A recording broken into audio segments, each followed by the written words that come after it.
भारत का सिंधु जल संधि को रोकने वाला फैसला मिलिट्री ऑपरेशंस और इतिहास की किताबों में पहले नंबर पर लिखा जाएगा। ये भारत का पाकिस्तान पर अब तक का सबसे बड़ा हमला है। पीएम मोदी के इस फैसले ने पाकिस्तान की जड़ें हिला दी हैं। पाकिस्तान सिंधु जल संधि के रुकने से डरा हुआ है, तिलमिलाया हुआ है, पागल हो चुका है। ऐसे में पाकिस्तान का बचाव करने के लिए चीन के कई एक्सपर्ट्स भारत को ब्रह्मपुत्र नदी का पानी रोकने की धमकी दे रहे हैं। भारत में बैठे कई कट्टरपंथियों और वामपंथियों ने ये तक बोलना शुरू कर दिया है कि अब भारत भी प्यासा मर सकता है।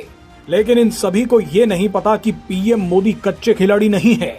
भारत जानता है कि चीन ब्रह्मपुत्र नदी पर जो बोल रहा है वो कर ही नहीं सकता। आज इस वीडियो में हम आपको ब्रह्मपुत्र नदी का वो सच बताएंगे जिसे देखकर पाकिस्तान और भारत विरोधी रोने लगेंगे। सवाल है कि क्या चीन भारत का पानी रोक सकता है? क्या चीन ब्रह्मपुत्र नदी को डाइवर्ट कर सकता है? इसका जवाब असम के मुख्यमंत्री हिमंत बिस्व शर्मा दे चुके हैं। हिमंत बिस्व शर्मा का जवाब इसलिए भी महत्वपूर्ण है क्योंकि ब्रह्मपुत्र नदी का सबसे बड़ा असर असम पे ही पड़ता है। हिमंत बिस्व शर्मा ने चीन की इस झूठी कल्पना को डर से नहीं बल्कि तथ्यों से तोड़ दिया। तथ्यों की बात करें तो ब्रह्मपुत्र नदी ऐसी नदी है जो भारत में बढ़ती है, घटती नहीं है। चीन ब्रह्मपुत्र नदी के कुल जल प्रवाह में केवल 30 से 35% योगदान देता है और वो भी ज्यादातर ग्लेशियर्स के पिघलने तक सीमित है। ब्रह्मपुत्र का 65 से 70% जल भारत के भीतर से ही उत्पन्न होता है। आपको बता दें कि ब्रह्मपुत्र नदी भारत में प्रवेश करने के बाद सशक्त होती है, उसमें तभी पानी भरता है। ब्रह्मपुत्र एक भारतीय और वर्षा पोषित नदी प्रणाली है।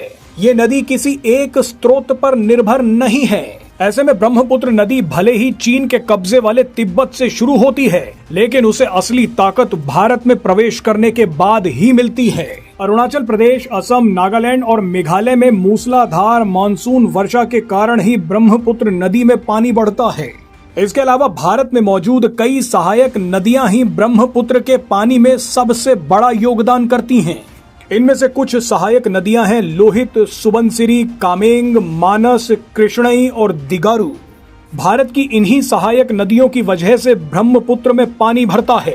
मानसून के समय तो ये सहायक नदियां ब्रह्मपुत्र को पानी से इतना भर देती हैं कि असम में बाढ़ आ जाती है। ऐसे में अगर चीन कभी ब्रह्मपुत्र के जल को रोक भी दे तो वो एक तरीके से भारत के लिए मददगार भी हो सकता है। चीन अगर ब्रह्मपुत्र के पानी को रोकने का सोचता भी है तो असम में तबाही कम मचेगी।